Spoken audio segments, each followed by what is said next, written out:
السلام علیکم ورحمۃ اللہ وبرکاتہ۔ ہوپ آپ سب ایمان اور صحت کی بہترین حالتوں میں ہوں گی۔ شروع اللہ کے نام سے جو بے انتہا مہربان اور نہایت رحم والا ہے۔ آج ہمارا سورہ فاتحہ کا لیکچر نمبر 4 ہے۔ ایاک نعبد و ایاک نستعین، ہم صرف تیری ہی عبادت کرتے ہیں اور تجھ ہی سے مدد مانگتے ہیں۔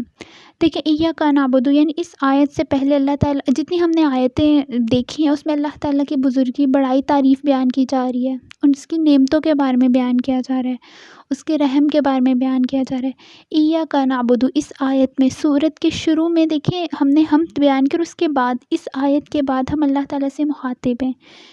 ایاک نعبد، ہم صرف تیری عبادت کرتے ہیں۔ بندہ اللہ سے مخاطب ہے، ڈائریکٹلی اللہ کو کہہ رہا ہے اللہ میں صرف تیری عبادت کرتا ہوں۔ اس میں اشارہ ہے کہ بندہ جب اللہ تعالیٰ کا ذکر کرتا ہے تو اسے اللہ تعالیٰ کا قرب اور اس کی بارگاہ میں حاضری کا شرف حاصل ہوتا ہے، اور وہ براہ راست اپنی درخواست اللہ کے سامنے پیش کرتا ہے، اس کے سامنے حاضر ہوتا ہے۔ دیکھیں، عبادت کیا ہے؟ عبادت کا معنی کسی کو غیبی طاقتوں کا مالک سمجھ کر اس سے انتہائی درجے کی محبت کے ساتھ اس کے سامنے انتہائی درجے کی عاجزی، ذلت اور خوف ہے۔ یعنی محبت اور خوف صرف اللہ ہی کی ذات کے لیے ہے، عاجزی صرف اللہ ہی کے سامنے ہے۔ اس کے سامنے اپنا سر خم سے جھکا دینا عاجزی کے ساتھ، کہ کہنا کہ اللہ صرف آپ ہی ہیں، یہ حق صرف آپ ہی کا ہے۔ دیکھیں، انسانوں کی محبت اللہ کی محبت تک نہیں پہنچ سکتی، نہ اس کو انسانوں کی محبت کو اللہ کی محبت تک پہنچانا چاہیے۔ اللہ کی محبت بہت بلند ہے۔ اسی طرح اپنے دل میں صرف اللہ کا خوف ہونا چاہیے، اور دنیا کی کسی بھی چیز کا خوف آپ کے دل کو ڈرا نہیں سکتا۔ جب آپ کے دل میں اللہ کا خوف ہوتا ہے تو دنیا کی کوئی طاقت آپ کے دل کو خوف زدہ نہیں کر سکتی۔ دیکھیں، ہر نماز کی ہر رکعت میں ایاک نعبد کے عہد و قرار کے بعد کسی دوسرے کی بندگی اللہ تعالیٰ سے سب سے بڑی غداری ہوتی ہے۔ جب ہم اللہ سے کہہ رہے ہیں کہ ہم صرف آپ ہی کی عبادت کرتے ہیں، تو پھر اس کے علاوہ دوسرے لوگوں کی ماننا بہت زیادہ، ایسے مطلب ان کے صدقے میں مانگنا، یا مطلب جس طرح بھی آپ کرتے ہیں، لائک کہ اللہ ایک اللہ کی ذات ہے، اور اس کے ساتھ آپ کسی کو شرک نہیں ٹھہرا سکتے پھر، کیونکہ اس چیز کو وہ کبھی معاف نہیں فرمائے گا۔ دیکھیں، سورہ نساء میں اللہ تعالیٰ نے 3 جگہ فرمایا ان لوگوں نے اللہ تعالیٰ کی قدر اس طرح نہیں کی جس طرح اللہ تعالیٰ کی قدر کا حق ہے۔ اب یہاں ہم یہ بھی کہہ سکتے ہیں کہ ایاک نعبد کو پہلے اور ایاک نستعین کو بعد میں ذکر کر کے دعا کا سلیقہ سکھایا گیا ہے۔ اب دیکھیں، ایاک نعبد کا مطلب کیا ہے؟ ہم صرف تیری عبادت کرتے ہیں، اور ایاک نستعین، اور تجھ ہی سے مدد مانگتے ہیں۔ مدد مانگنا یعنی دعا کے زمرے میں آتا ہے۔ دیکھیں، پہلے اللہ تعالیٰ کو کہا جا رہا ہے، اس سے مخاطب ہو کر کہ ہم صرف تیری ہی عبادت کرتے ہیں، پھر اس کے بعد یہ کہا جا رہا ہے کہ دعا کا سلیقہ سکھایا جا رہا ہے، دعا مانگی جا رہی ہے اللہ تعالیٰ سے۔ ایاک نعبد کے بعد وہ ایاک نستعین لانے میں یہ سبق بھی ہے کہ آدمی یقین رکھے کہ وہ جو بھی نیکی کرتا ہے اللہ تعالیٰ کی مدد کے بغیر وہ نیکی نہیں کر سکتا۔ یعنی انسان چاہ بھی نہیں سکتا جب تک اللہ تعالیٰ نہ چاہے۔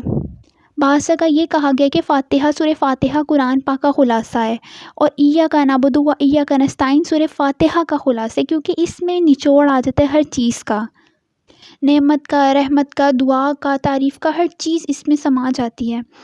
کیونکہ ایاک نعبد کہنے سے انسان شرک سے پاک ہو جاتا ہے، وہ کہہ رہے اللہ ہم صرف تیری ہی عبادت کرتے ہیں، اور وہ ایاک نستعین کہتے ہوئے وہ اپنی قوت اور طاقت اور اختیار سے خالی ہو کر صرف اللہ پر توکل کرتا ہے، یعنی اپنا آپ اللہ کے حوالے کر دیتا ہے کہ اللہ جو بھی ہے اب آپ ہی ہیں، میں آپ ہی سے دعا مانگتا ہوں، میں بے بس ہوں، آپ ہی میرے مددگار ہیں۔ اب ایاک نستعین میں یہ نہیں کہا کہ کسی خاص مقصد کے لیے دعا مانگنی ہے، اس میں یہ کہہ دیا گیا کہ اس میں صرف یہی کہا گیا ہے کہ اور تجھ ہی سے مدد مانگتے ہیں۔ ہر طرح کی مدد مانگنا، مدد میں ہر چیز شامل ہو جاتی ہے، کسی مخصوص چیز کی طرف اشارہ کر کے نہیں کہا گیا کہ رزق میں مدد، یا کسی بھی دنیا کے ہر معاملات میں، آخرت کے ہر معاملات میں، گویا زندگی کے ہر معاملات میں اللہ تعالیٰ سے کہا گیا ہے کہ ہم صرف آپ ہی کی مدد مانگتے ہیں۔ آپ دیکھ لیں یہ دونوں آیات کو، مطلب ان دونوں کے پارٹ کو، یہ قرأت ہے، یعنی کہ یہ ایک کے ساتھ دوسری جڑی ہوئی ہے۔ ایک میں ہم اللہ تعالیٰ سے مخاطب ہو کر اس کی بڑائی بیان کرتے ہوئے کہہ رہے ہیں کہ ہم صرف تجھی سے تیری ہی عبادت کرتے ہیں، اور دوسری میں ہم کہہ رہے ہیں کہ ہم مدد بھی صرف تجھی سے مانگتے ہیں، یعنی تو ہی قادر ہے، تو ہی مدد کر سکتا ہے ہماری۔ اسی طرح اگر ہم اگلی آیت کو دیکھیں تو یہ ہماری اگلی آیت ہے اہدنا الصراط المستقیم، ٹھیک ہے، ہمیں سیدھے رستے پر چلا، ایسا رستہ جو نیک لوگوں کا رستہ ہے۔ دیکھیں، اہدنا الصراط المستقیم ہدایت کا ایک معنی نرمی اور مہربانی کے ساتھ رستہ بنانا ہے، جیسا کہ اللہ تعالیٰ نے نبی کریم صلی اللہ علیہ وسلم سے خطاب کرتے ہوئے فرمایا۔ ترجمہ: اور بے شک تو یقیناً سیدھے رستے کی طرف رہنمائی کرتا ہے۔ سیدھا رستہ کون سا؟ صراط مستقیم۔ اب دیکھیں، یہاں ایک بڑا اچھا پہلو، ایک پوائنٹ ہے، ایک امپورٹنٹ پوائنٹ ہے۔ دیکھیں، پچھلی آیت میں ایاک نستعین سے سوال پیدا ہوا تھا، جیسا کہ یہی کہ ہم تجھ سے مدد مانگتے ہیں، ٹھیک ہے؟ اس میں ایک سوال تھا، ایک سوال چھپا ہوا ہے اس میں بھی۔ اب دیکھیں، اللہ تعالیٰ نے یہ جواب سکھایا کہ کہو پروردگار، ہمیں زندگی کے ہر لمحے اور اپنے ہر کام میں تیری ہدایت کی ضرورت ہے۔ یعنی کہ اب دیکھیں، اللہ تعالیٰ نے خود ہی ایک سوال ایک بیان کیا اور خود ہی اس کا جواب دیا ہے۔ ایاک نستعین میں ہوتا ہے کہ ہم تجھ سے مدد مانگتے ہیں، اور اس کے بعد اہدنا الصراط المستقیم، مدد کون سی؟ سیدھے رستے پر چلانے کی مدد۔ یعنی ہم یہ کہہ رہے ہیں کہ اللہ تعالیٰ ہمیں آپ کی مدد کی ضرورت ہے ہدایت کے لیے۔ اب دیکھیں، کچھ لوگ کہتے ہیں کہ اگر ہم پہلے سے ہدایت میں ہو تو ہمیں دوبارہ ہدایت کی کیا ضرورت، ہدایت مانگنے کی کیا ضرورت؟ دیکھیں، ہدایت پر قائم رکھنا مانگنا چاہیے کہ اللہ اگر ہم ہدایت پہ تو ہمیں ہدایت پر قائم رکھ، اگر ہم ہدایت پر نہیں ہیں تو ہمیں ہدایت دے، اور ہر معاملے میں اللہ سے جو ہے وہ مدد مانگنی چاہیے۔ یعنی ہم مظلوم ہیں، اللہ اگر ہماری مدد نہیں کرے گا تو ہم تو جاہل ہیں، ہمیں تو کچھ بھی نہیں پتہ، ہمیں تو کسی چیز کے متعلق پتہ ہی نہیں ہے، ہمیں تو صحیح رستے کا ہی نہیں پتہ۔ صراط المستقیم سے مراد دین اسلام ہے۔ دین اسلام مکمل سیدھا رستہ، اللہ کا وہ دین جو جنت تک ہمیں لے کر جائے گا، جو ہمیں اللہ سے ملواتا ہے۔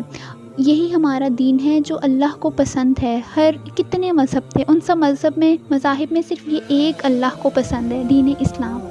دیکھیے، صراط المستقیم میں پورا اسلام اور اس کے احکام آ جاتے ہیں۔ صراط مستقیم، سیدھا رستہ، کون سا رستہ؟ وہ رستہ جو جنت تک لے کر جاتا ہے، وہ رستہ جس کا ذریعہ اسلام بنتا ہے۔ جزاک اللہ خیر پیاری شہزادیوں، اور دعاؤں میں یاد رکھیں۔ انشاءاللہ تعالیٰ اگلے لیکچر میں پھر سے ملاقات ہوتی ہے۔